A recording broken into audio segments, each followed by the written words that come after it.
I never expected to make a part 3. I thought I'd already said everything I wanted to say.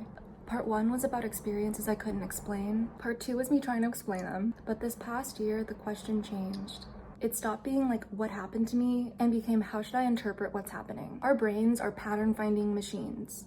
That's one of the reasons we're able to survive. We notice connections. Sometimes those connections are real. Sometimes they're coincidences. Sometimes we're projecting meaning where there isn't any. So before I tell you about this past year, I wanted to acknowledge that possibility first. Because despite knowing all of that, there are still some experiences I haven't been able to dismiss. The more I learned, the more uncomfortable I became with one particular possibility. Maybe the most important thing isn't figuring out exactly what was happening to me in those dreams. Maybe it's recognizing what those experiences were doing to me. Because there's something I don't think I understood when I was younger. You can become accustomed to something being disturbing simply because you've experienced it for a long time, and that doesn't mean it isn't hurting you.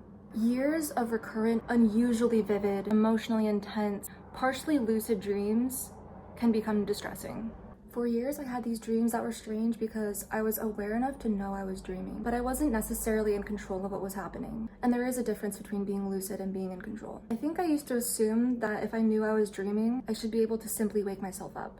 But that's not always how dreams work. Sometimes you're aware, sometimes you're trapped in the logic of the dream. And sometimes you wake up carrying the emotional reality of something that never really happened. That last part is what interests me now, because your conscious mind may know that wasn't real. But your nervous system doesn't necessarily process an experience according to the same neat little categories. Fear can feel real, grief can feel real, longing can feel real, and intimacy can feel real. Even when you wake up and you know none of it physically happened. And there was one person who appeared in these dreams again and again, the person who took my virginity. I would have these dreams about him that were self-aware, vivid, and sometimes weirdly intimate. And because I remember what actually happened between us, waking up from those dreams didn't always feel like waking up from a dream about a random stranger. It felt like opening a door I had deliberately left behind. And there was another layer that made this much more disturbing to me. There were times when I became afraid he might have been dreaming about me too. I obviously cannot know that, unless he told me. But there were enough strange coincidences and parallel feelings, synchronicity-like experiences that, at the time, I couldn't help but wonder if there was some kind of connection. And looking back, I wonder whether simply entertaining that possibility kept me psychologically connected to something I desperately needed to leave behind. And then, just recently, something happened that honestly felt like the strangest little epilogue in all of this. About 2 months ago, he messaged me and unblocked me just to message me, "You're pregnant? You're pregnant?" And I remember staring at my phone, like thinking, what? And then I blocked him. And honestly, that was probably the healthiest part, because whatever the explanation was for that message, I did not need to investigate it. I didn't need to reopen the relationship. I didn't need to find out what he had been thinking. I didn't need another conversation. I just needed the door to stay closed. And that brings me to something I've become very serious about: closing doors. Not because I think every person from your past is secretly dangerous, because I think every dream is some spiritual attack. And certainly not because I think we should live afraid of the unseen. But because I've learned that access matters. There are people who belong in your past. There are places that you don't need to revisit. There are some relationships that don't need another chapter. And sometimes closure isn't a conversation. Sometimes closure is simply deciding you don't have access to me anymore. So for the record, it's okay to say, I don't want to be reacquainted.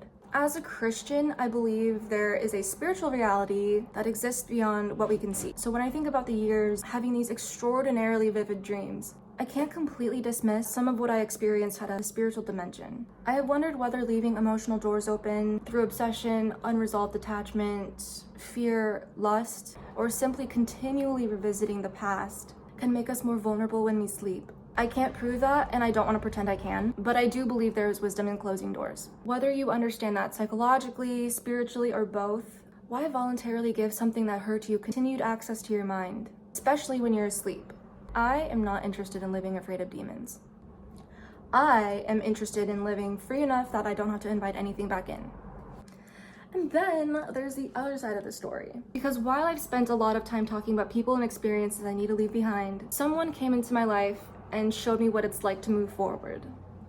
Profoundly changed my life for the better. My health improved, my well-being improved, I was happier, I became more active. I started taking care of myself differently, and strangely enough, I started becoming myself again. I started earnestly seeking God again. I picked up my hobbies I had abandoned years ago.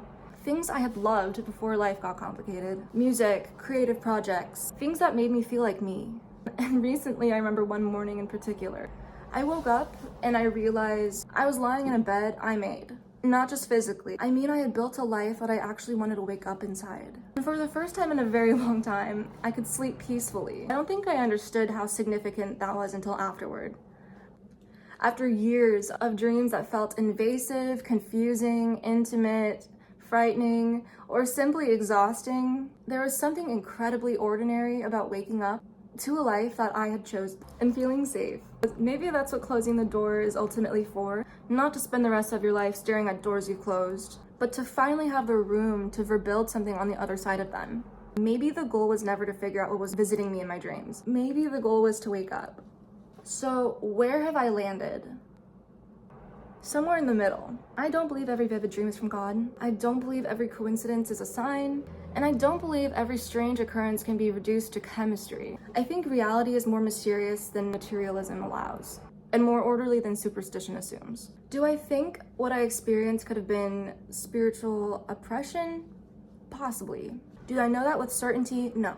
But I also no longer believe that asking spiritual questions is irrational. My theory has changed over the years. At 21, I wanted an explanation. At 24, I thought I'd found one. At 25, I think I've become more interested in wisdom than certainty. Part 1 was about what I experienced. Part 2 was about what I believed. Part 3 is about how I'm learning to discern the difference. I've become much slower to assign explanations. I don't think every coincidence is a sign. I don't think every dream is a message. I don't think every strange experience has the same source. But I also no longer believe that the only things that are real are the things we can measure. That's all I have for you guys today. I hope you enjoyed the video, and I shall be back for a new series, hopefully soon. Yeah. Alright. Ta-ta! And in my next video, I will be narrating archetypes and strange attractors. How can we deal with the chaos that inevitably affects our lives? Perhaps more to the point, should we learn how to deal with it at all? Shouldn't we strive to eliminate it? Isn't chaos a sign that things have gone terribly wrong? Maybe not. Carl Jung believed that our psychological development proceeds according to the influence of symbols in our lives. Symbols invariably feel chaotic, at least in his theory.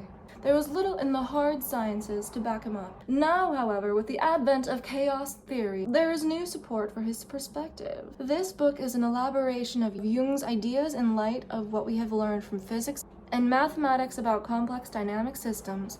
Some of the material may be a bit chewy, but that is necessary to provide as complete an account as possible of what chaos is, how it appears in our psychological lives, and what we can do when we find ourselves in the thick of it. Each of us develops in ways that differ from others, yet we all experience roughly the same dynamics in our lives. In order to understand how this is possible, we must first consider the role that symbols play in our development. Symbols occupy a unique place in the history of mankind, for their apprehension and interpretation lifts us above the level of mindless drudges toiling incessantly at the task of survival, reflect our ideals, and spur us on to higher levels of experience. Existence.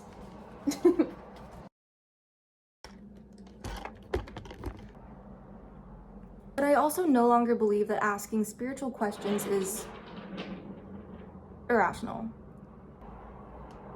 Frizzy. Okay. I mean that I had made a life that I actually wanted to wake up inside. Jasper.